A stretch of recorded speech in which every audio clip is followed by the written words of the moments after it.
मोमिनो, तुम पर रोजे फर्ज किए गए हैं जिस तरह तुमसे पहले लोगों पर फर्ज किए गए थे, ताकि तुम परहेजगार बनो। रोजों के दिन गिनती के चंद रोज हैं, तो जो शख्स तुम में से बीमार हो या सफर में हो तो दूसरे दिनों में रोजों का शुमार पूरा कर ले।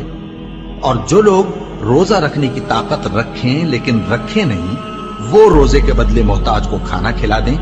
और जो कोई अपनी मर्जी से ज्यादा नेकी करे तो उसके हक में ज्यादा अच्छा है। और अगर समझो तो रोजा रखना ही तुम्हारे हक में बेहतर है। रोजों का महीना रमजान का महीना है, जिसमें कुरान अव्वल नाजिल हुआ, जो लोगों का रहनुमा है और जिसमें हिदायत की खुली निशानियां हैं और जो हक व बातिल को अलग अलग करने वाला है। तो जो कोई तुम में से इस महीने में मौजूद हो, चाहिए कि पूरे महीने के रोजे रखे, और जो बीमार हो या सफर में हो तो दूसरे दिनों में रोजे रखकर उनका शुमार पूरा कर ले।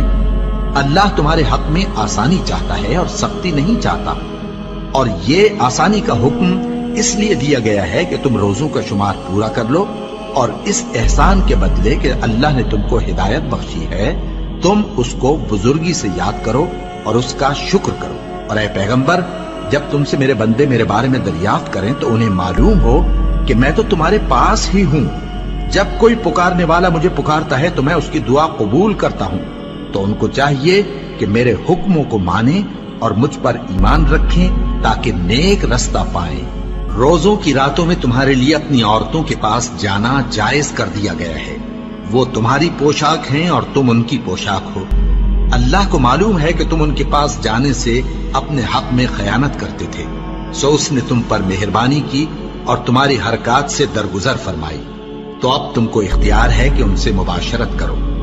और अल्लाह ने जो चीज तुम्हारे लिए लिख रखी है, यानी औलाद, उसको अल्लाह से तलब करो और खाओ और पियो, यहां तक कि सुबह की सफेद धारी रात की सियाह धारी से अलग नजर आने लगे।